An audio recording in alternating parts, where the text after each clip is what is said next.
मांगल्ये शिवे सर्वार्थ साधके शरण्ये त्र्यंबके गौरी नारायणी नमस्तुते।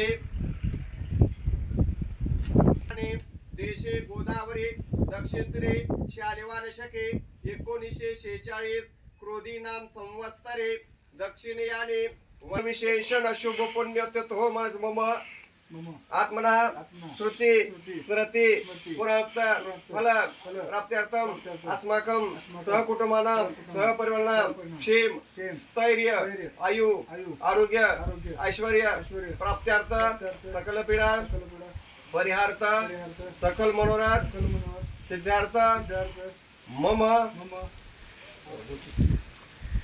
कश्यप गोत्र उत्पन्न जिल्हाधिकारी प्रथम वर्ष श्राद्ध प्रीत्यर्थ श्री गणपती वरुण देवता कलश पूजनम प्रीत्यर्थ श्री गणपती पूजनाचं पूजन करीशे।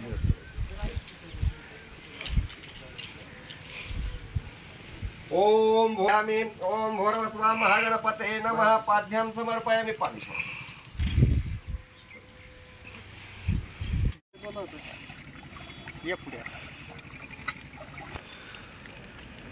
आज आपण जे आंदोलन केलेलं आहे, आपण सोलापूर जिल्ह्याचे जिल्हाधिकारी यांचं प्रतिकात्मक वर्ष श्राद्ध पिंडदान केलेलं आहे, त्याचं कारण काय आहे व आपण हे आंदोलन का करताय? नमस्कार, मी आरटीआय कार्यकर्ता अमर बाबासाहेब पटेल, राहणार चिकडे मौजे चिकडे तालुका बार्शी। आजी मौजे चिकडे गावामध्ये स्मशानभूमी जे पिंडदान घातलं जिल्हाधिकाऱ्याचं, त्याचं कारण असं आहे की आमच्या गावचे सरपंच अमित सुभाष कोंडरे यांनी अतिक्रमण केलेलं आहे आणि हे शासकीय जागेमध्ये रस्त्यामध्ये अतिक्रमण केलेलं आहे। त्याचप्रमाणे जे एन ए प्लॉट केले आहेत त्याच्यामध्ये त्यांनी जागा न सोडता शासकीय जागेमध्ये दारूचा व्यवसाय असे अनलिगल काम चालू आहे।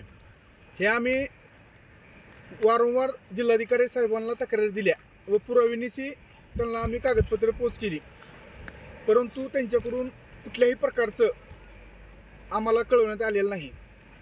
त्यांची भेट घेतल्यानंतर त्यांनी आम्हाला सांगितलं की 7 मेच्या नंतर इलेक्शन झाल्यानंतर आम्ही तुमची योग्यतेने दखल घेऊन त्यांच्यावरती आम्ही कारवाई करू, परंतु आज जुलै महिना उजाडला तरी कुठलीही कारवाई झालेली नाही। त्याचप्रमाणे जे सरपंच आहेत त्यांनी अतिक्रमण केले, ते ठामपणे म्हणतात की मी जिल्हाधिकाऱ्याला विकतच घेतलंय, असं गावामध्ये आमच्या चर्चा चालू आहे। त्याच्यामुळे आज जिल्हाधिकाऱ्याचा निषेध म्हणून आणि प्रशासकीय कामावर त्यांचं वचक नसल्यामुळं आम्ही आज इथं त्यांचं पिंडदान घातलेलं आहे। ह्या आंदोलनानंतर देखील आपले प्रश्न मार्गी लागले नाहीत तर आपलं पुढचं पाऊल काय असेल, आपली पुढची भूमिका काय असेल?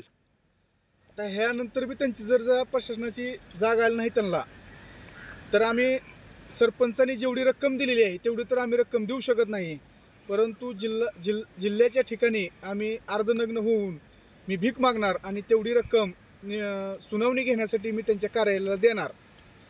15 दिवसानंतर जर ही दखल नाही घेतली तर आम्ही आत्मदहन देखील करणार आहोत।